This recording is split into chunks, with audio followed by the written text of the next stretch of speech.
congratulate people of Kericho for giving an opportunity Aaron Cheruiyot as Senator-elect. We, as Mheshimiwa had said earlier, that so many had a different opinion on the outcome of what could come out of Kericho. But the results actually indicated that the people of Rift Valley, people of Kericho County, are in Jubilee, and we are in Jubilee to stay.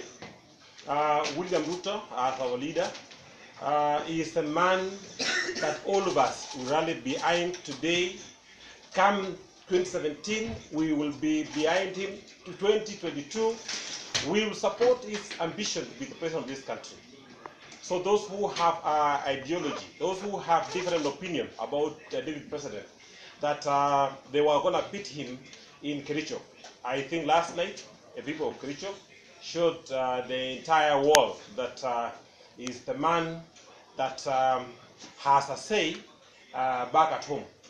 We want to remind anybody that who have a different opinion that if you don't believe that William Ruto is a man to beat, next come 2017, we'll be back on the playing field, and we'll assure the entire community that Jubilee will be a party to reckon with.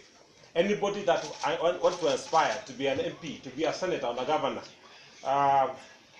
and if you want to be elected, prepare yourself, and the best party to be is Jubilee.